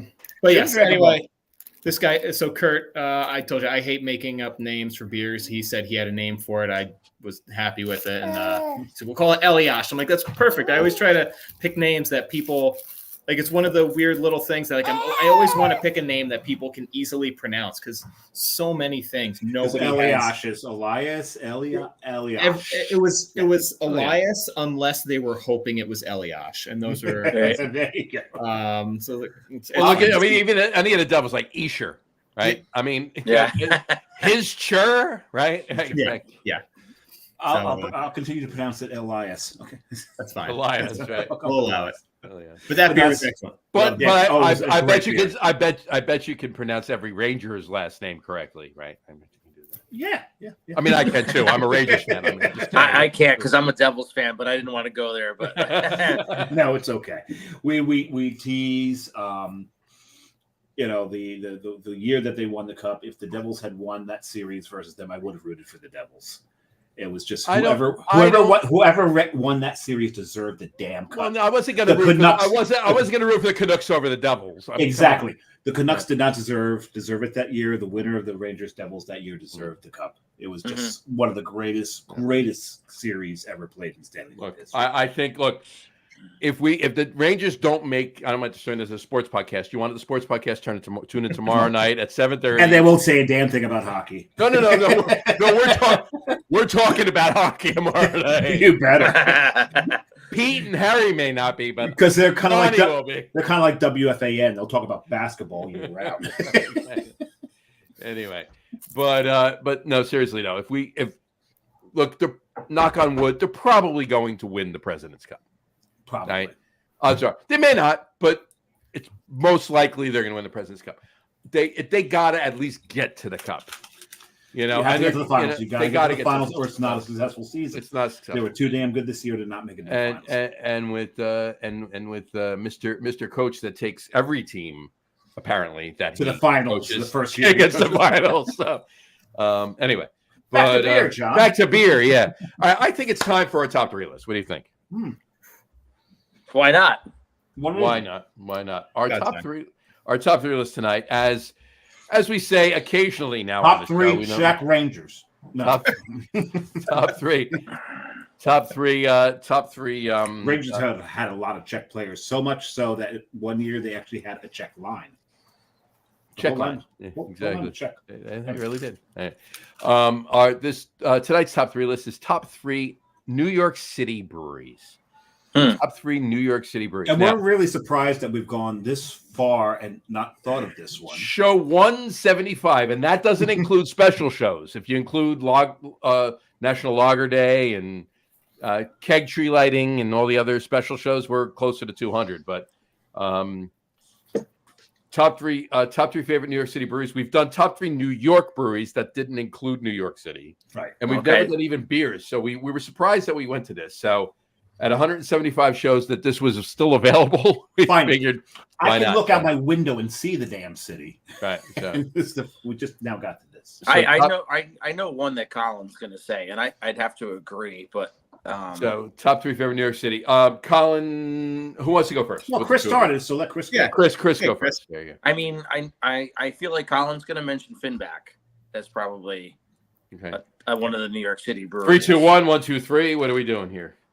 Oh God, as far as New York breweries, for me to put them like in category like that.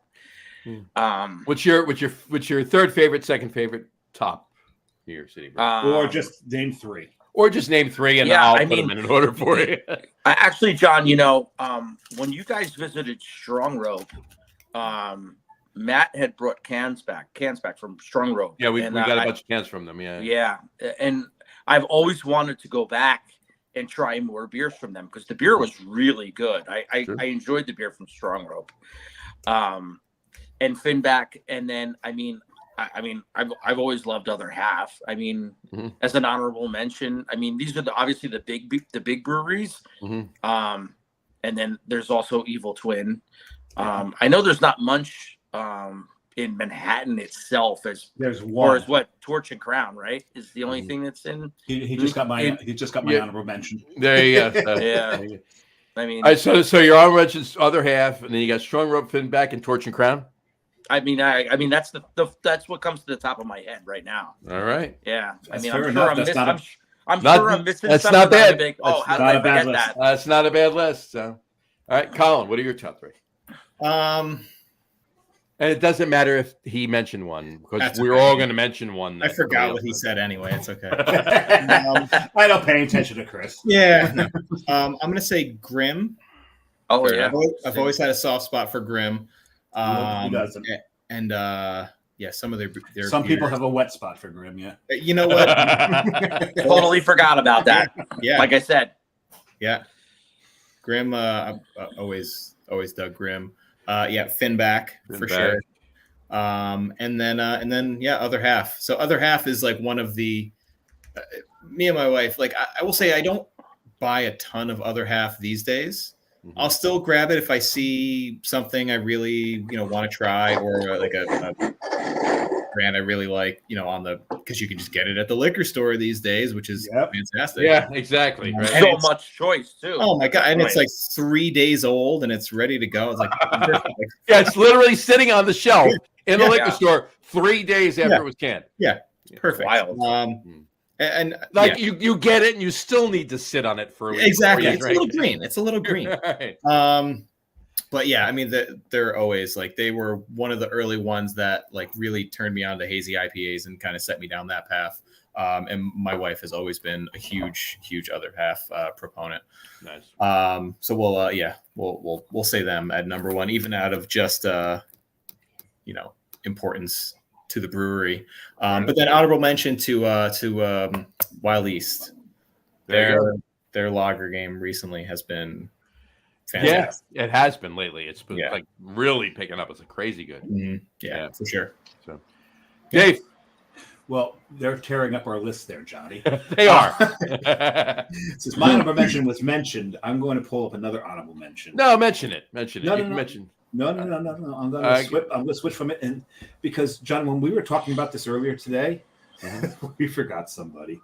Good friend of ours, Interborough, as an honorable mention. I said that. That's why I said that earlier. Like, I was there's gonna be hoping you didn't remember that because I had that in there. I remember. I mean, come on, Jesse's a friend. He's a good friend, and we love him dearly. Quick story for both of you, and everybody that's a longtime listener or watcher of the show will know this story. Okay, when it comes to talk about Carton Brewing, right? I'm going to say the name once, Augie, right? Mm-hmm. So Augie's been on the show. I said it. You twice. just said it twice. That's it. He's been on the show 4 or 5 times, and that's a capital H. That's a capital H with he. You know that, right? Right. Yeah, exactly. Okay, so Jesse's on the show from Interborough. Almost! No, you stopped yourself. He's driving home. He texts me on the side while we're on the show already with Jesse. He's driving home. He's on the he's on Benny Hill, wherever he is. Yeah, he's on Benny Hill, right? He texts me. He's like, "I forgot Jesse was on the show tonight. Text me the link." Right. So I text him a link. He's listening. He's because he's a social media whore. Right. So he's just flipping through Facebook and he stops. He's like, I can see Jesse's face, but I hear these two idiots talking. Right. And that's what reminded him, oh, crap, Jesse's on the show. So he texts me. He's like, text me the link. I need to get on the show. I'm like, all right, fine. So I send him the link. Dave had just said his name. I won't say it again.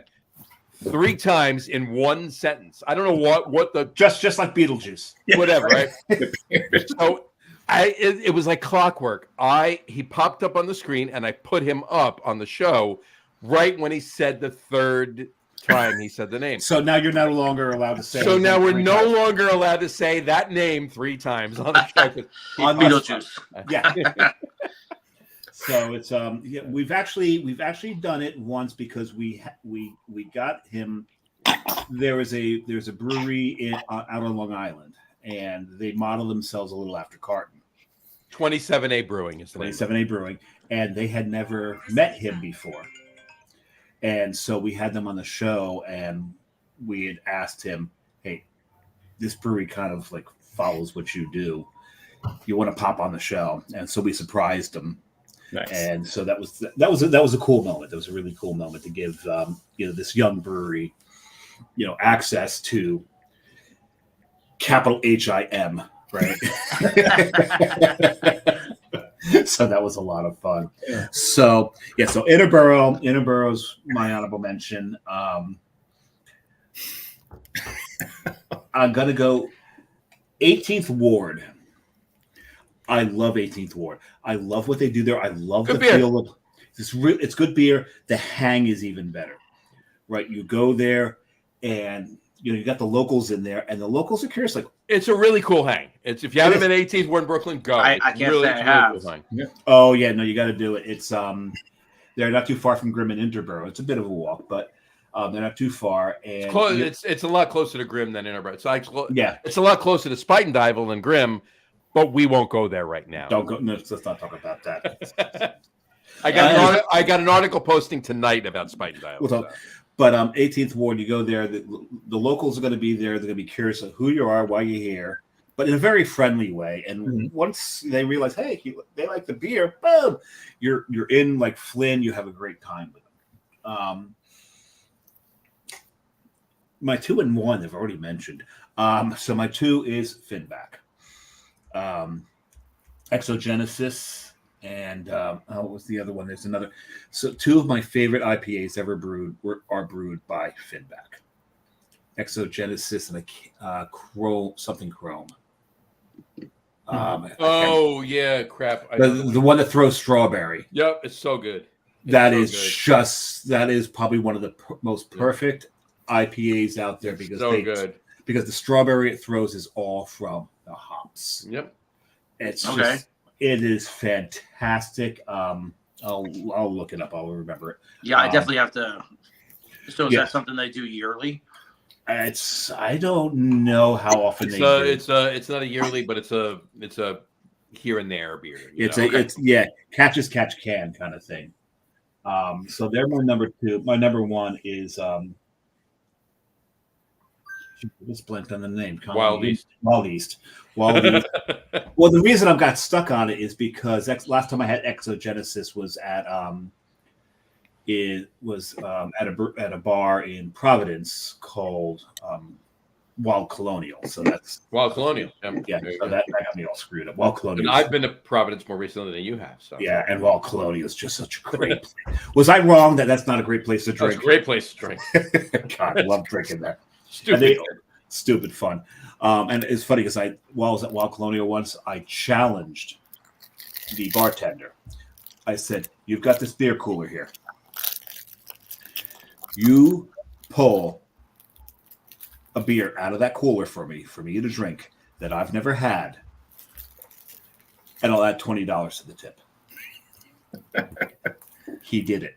There was only 3 in that cooler that I had never had before. He nailed one of them. It was like, that's impressive. That's impressive. Nice. So there was a 20% tip plus $20 on top of it. So Nice.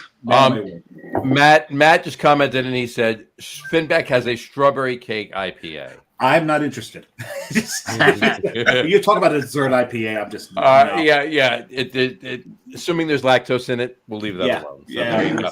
And Matt did comment something else, but I'm not going to put that up just yet. I'm going to mention mine first, then I'll go to Matt's because I don't.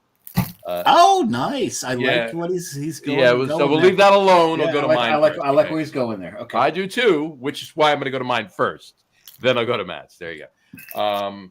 So my honorable mention. Okay, it's an old classic, Brooklyn Brewery. Oh yeah. Okay, I was fortunate enough to be invited to many of the Brewers Reserve nights when they came up with the Brewers Reserve every other month back in the day. And some of those beers were stupid good, I know Garrett, he and I go back a bit, but it's, the beers that are brewed there are fantastic. I mean, yeah, they become mainstream. It's almost like a Sam Adams kind of a thing. Right. And to the point where Brooklyn Lager and East Coast IPA and a lot of the other, frontline beers, if you will, are brewed up in Matt Brewing up at Saranac, right, in Utica. Mm-hmm. But the beer that they're brewing, even in the huge tanks they're brewing them in Brooklyn, are really good. They're just doing really good stuff there. So it's got to be an honorable mention for me. So the Finback I was talking about is Chromascope. Yes. Chromascope. Yep. My number 3, Grimm Brewing.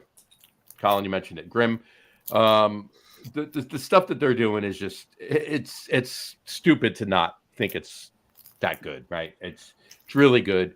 Oh my God! Anytime I get over to Brooklyn, I shouldn't say that. Almost every time I get over to Brooklyn, because I was just there a couple weeks or last weekend, and I didn't go. But Grimm, got to go to Grimm. Got to stop by. The only problem with going to Grimm is you've now wrecked yourself because if they've got a big stout. You're not. Whoa! Did you just say? Hold on. Did you just say if Grimm has a big stout? Get the big stout they have because God, their big stouts are amazing. Absolutely. Yeah. Right. My number 2, Chris, you said it. Strong Row. Those guys are great. Jason, Alex, Oscar, all of them. They're fantastic over at Strong Row. They're really good beer. And they're brewing that Red Hook location is amazing. It's gorgeous. I love the space. I love it. Right out on the water. Statue of Liberty is right there. Statue of Liberty is right there. Governor's Island's right over there. I wish I could get more of it. They're brewing beer there for their location in Gowanus and their location up at Blue Lake, up in Blue Mountain Lake. Blue Mountain Lake, up in the Adirondacks. Up in the Adirondacks. So yeah, quick story about them is I was there. One of my friends, Sean Kenny, it was his birthday, and they were sleeping off the night before, and I was walking around Brooklyn, and I stopped to text. Someone texted me. I stopped to answer it because I'm older. I can't walk and text at the same time. Tell me about it. Not a skill I have. It's not. And so when I was done, stop leaning against the building, text, and then continue walking. And when I'm done, I look and I'm standing next to a building, and there's like on either side of the door, there's these green pieces of wood, and one says craft beer, and the other says brewery. And I'm like, I don't know this brewery. And I pull up on Google Maps, and where I'm standing is a pickle factory.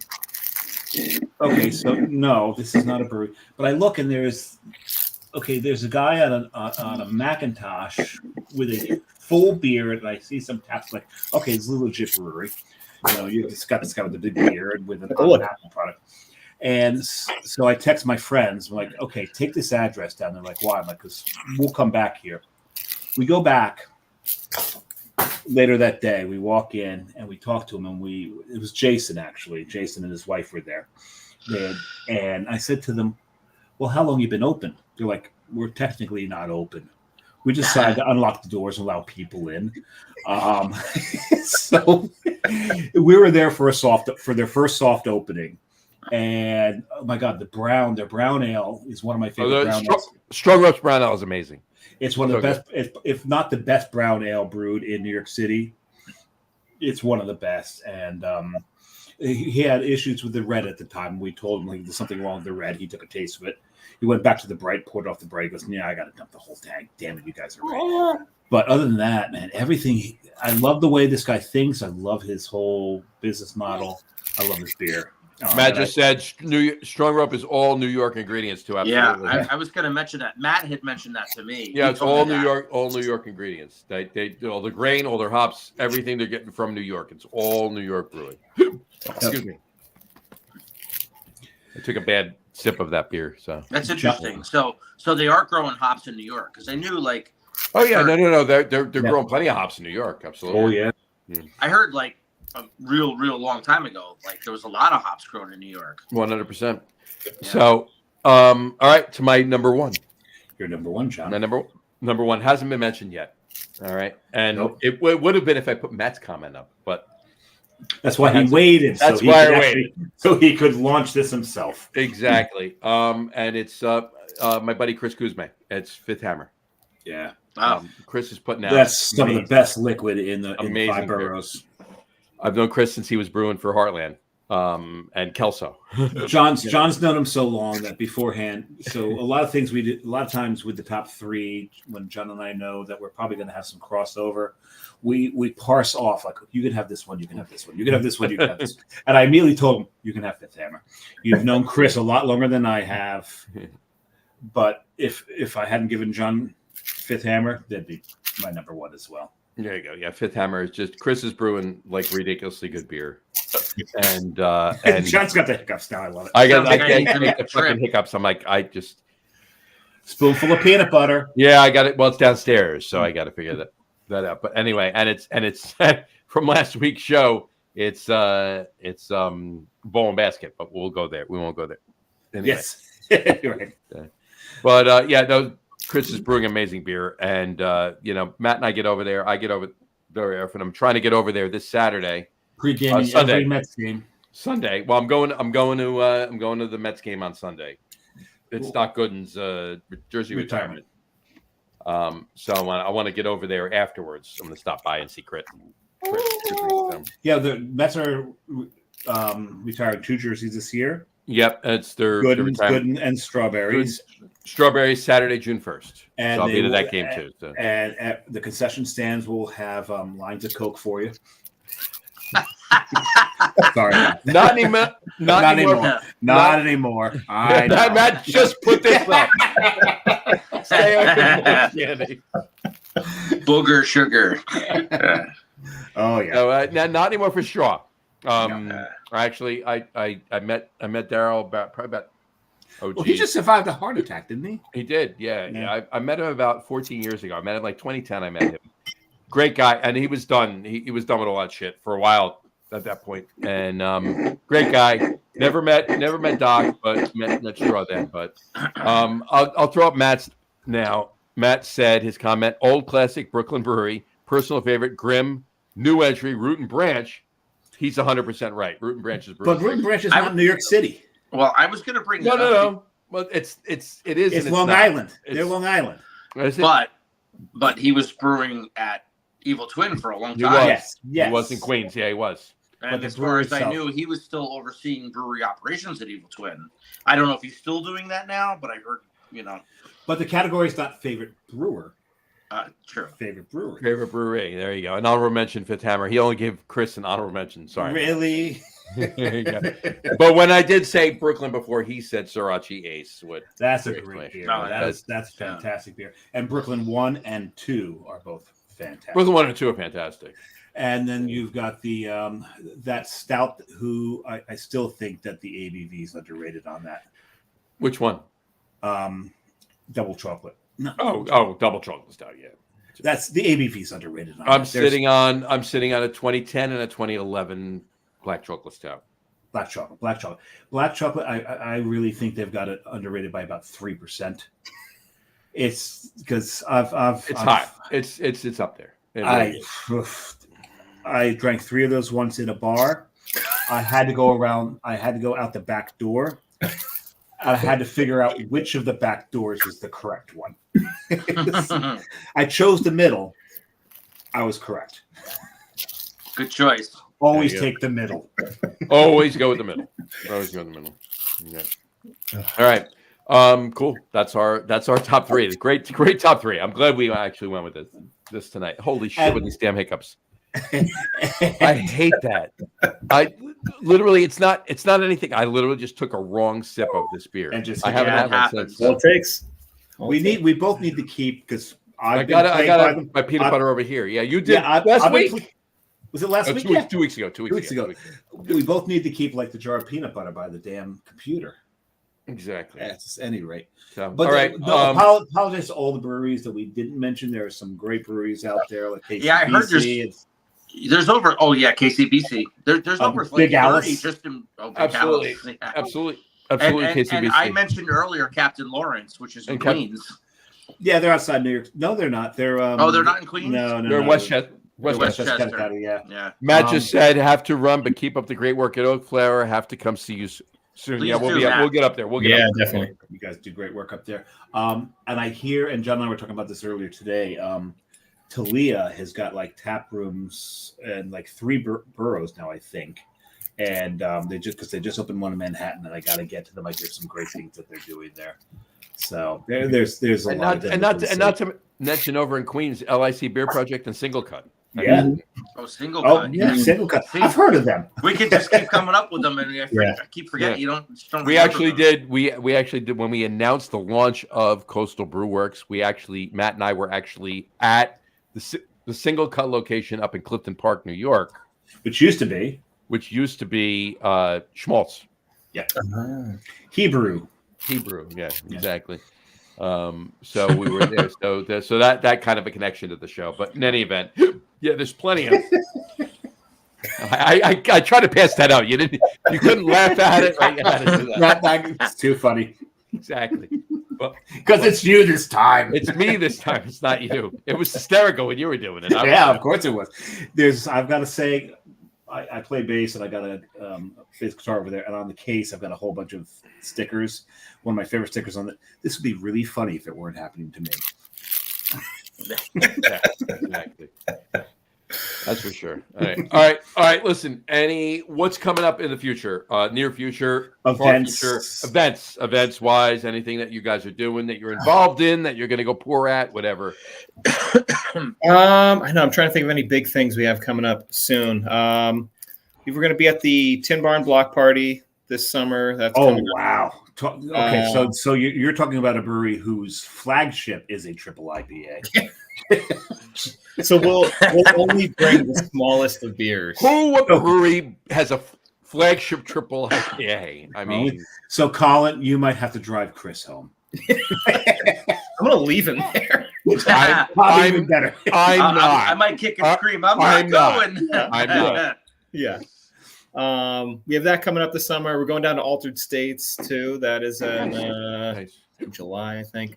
I know we're trying to kind of limit some of the festivals we're doing just because we're getting overwhelmed with all the trying to staff everything. But other than that, I know we don't have anything too crazy coming up in the super near future. Chris, what am I forgetting? I'm forgetting a million things. Anything at the brewery? Anything you're doing at the brewery event wise? I mean, we've been starting to kind of ramp up some events and things at the brewery. I mean, even just trying to navigate the whole food truck thing now has been fun. But, we got food trucks every Friday and most Saturdays. Come on, June. What? And if Yeah, you I want, mean- I'm forgetting something over here. and if you June. want, and if you want a Chinese almond cookie, right across the corner from there, there's That's a Chinese it. restaurant. Oh yeah. I've never been in there. Yeah, you might be. Did you actually eat there? No. Wouldn't suggest it. Is it one of those things where the town that you're in has very few wild cats? Oh no, you didn't do that. You didn't do that. I'm just asking. It's just a question. I mean, I've been there almost a You year. didn't I haven't do seen that. one. It's Not one. Just asking. It's just a question. John. it's a coincidence, guys. Come on. Yeah. But other than that, yeah, we don't have them on the calendar yet, but we are lining up a couple like beer dinners and things now in the Barrel Room because it is a kind of nicer like private event space that we kind of double dip on. So we have pasta company we're going to be doing something with. We have a buddy of ours, a good barbecue guy in the craft beer world who's going to come and do a nice barbecue dinner in the back there.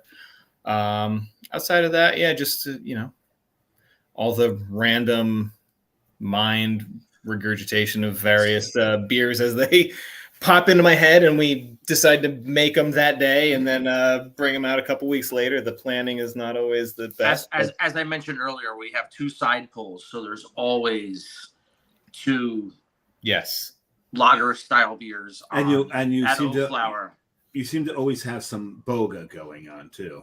Yes. we do that. I run that. What Chris leads it. Yeah. You had me for a second there, Chris. He's been getting very limber, which is impressive. And boga is beer yoga, and it's not. Don't confuse beer yoga with Irish yoga. Because I'm good at that.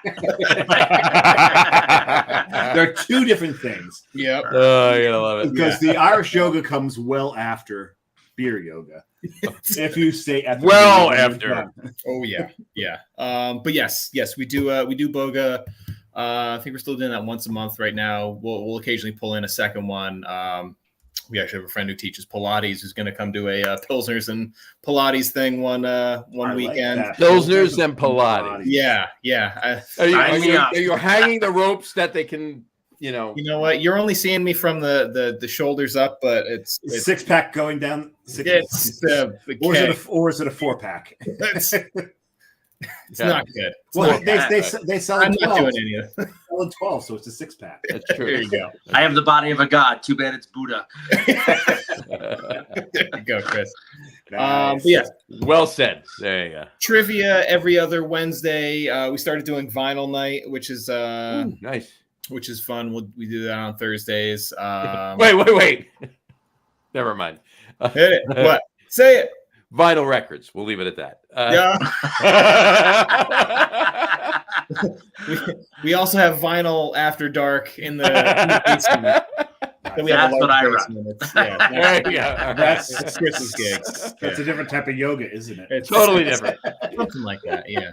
It's enforced yoga. Exactly. So I do have a question for you guys because when we're at the brewery, apparently someone's a big Star Wars fan because Oh, he did mention this before. Yeah. on the shelf you have a Salacious Crumb. Yeah. Which I just outed myself as a big Star Wars fan that I was able to identify Salacious Crumb. Dave, on this show, you did not out yourself. as No, a Star everyone Wars knows fan. So who's the Star Wars fan in the tap room? Chris. No, it's me. It's you. Okay. It's you. I don't know if you went in the bathroom either, but we have Yes, we have a bunch of goofy pictures of various Star Wars characters. They're the best pictures. Yes, Yes. yeah. There's I think there's Palpatine carrying a basket full of lavender and the whole there is That's great. there may or may not be pictures of that bathroom up on Instagram because Carrie does a Instagram page called Breaking the Seal, which is all about the bathrooms in different breweries and bars. If they're interesting or have cool pictures, she posts them up. beautiful, So What a you- great idea. right? Yeah, so if you want to see your bathroom, go on to What is Breaking it the Seal. called? Breaking the Seal? Yeah, naturally. Oh my God, that's fantastic. So yeah, check that out. Perfect. And hopefully within a week we'll see some German bathrooms up there. But I get a feeling German bathrooms aren't all that interesting. There it is, right There there. you go. I'm breaking the seal. There's Darth Maul. Yep. Yeah. So that was. I me. can So- only imagine that siren is by Dave right now. Actually, it's it's by not. me. It's I actually live not by mine. Overlook Hospital in Summit. Oh well, there you go. Yeah. This has been one of the rare shows where the Siren emergency doesn't appear. surfaces of Union City have not made a showing. I have a window open here and a window open in the front. I'm in my wife's office / playroom, bedroom, whatever.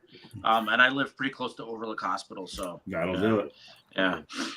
They're coming to take Chris back to the old. Exactly. They let You're me gonna out see them for the walking in day. that door right there. And With then a they're like, white- let's go. Time for the jacket. Yeah, for sure. Anyway. All right. So, any last quotes or thoughts or Parting shots. Parting shots before we sign off. No, just you know what? I will say if anybody hasn't come check out the tap room. We put a Absolutely lot of do. time and effort into like kind of setting things up in a nice, aesthetically pleasing, but like inclusive, kind of open, easy to get in, easy to figure out what to do, easy to find a spot to sit as long as we're not jam packed, which we usually are. But And you have more room now too with the. we do have more room now. And what Yep. and which New Jersey Transit line are you on? That's the Morris Essex line. So Yeah. that So if you Yeah, get station's right there. Yeah. Yeah. So if you get in the Morris Essex line, you can go there. Morris Essex line. Essex line, and get there and drink quadruple IPA after quadruple Yep. IPA. No. And just wait for the train to come Close. back the other way and take you back. Oh, because Chris has drank all of them. Never mind, they're Yeah. gone. Sorry. They're gone. Well, you can hop on the train. You go one train stop down that puts you right at the Sterling Hotel, which is the other big thing in Long Hill Township. Phenomenal burger. Awesome place. And then you could take the train a little further and just go to Voodoo Wings. Voodoo, what? Voodoo Wings. Voodoo wings. Voodoo wings. Yeah. Voodoo wings. Voodoo Wings at the Sterling Hotel, dry rub. Yeah. Very. Oh yeah. yes. Okay. Yep. There you go. Yeah. Fair Get enough. that as your app. Actually, we were there, and it was just before St. Patrick's Day, so we had the Irish nachos. There you go. Yep. Oh God, People, there's a lot of really, really, really good liquid in New Jersey right now. Just find it, Yeah. and get there, and visit it all, and go often because That's the beer- great thing about Oakflower. I don't mean to interrupt, but that's the great thing. I mean, you can have our Ring Series, which is a 5.5% hazy pale ale, Right. 2 Lucre faucets that have fantastic lagers, and then there's a little bit in between. You're gonna find a farmhouse ale.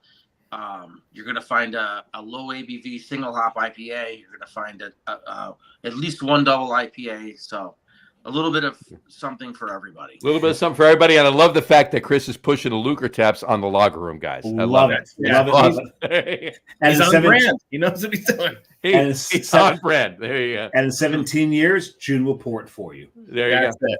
That's it. Sooner than that. The other two are usually running around flipping switches and trying to pour beers anyway. So it's- Exactly. Exactly. just go with it. They pour better than most of the staff, There you go.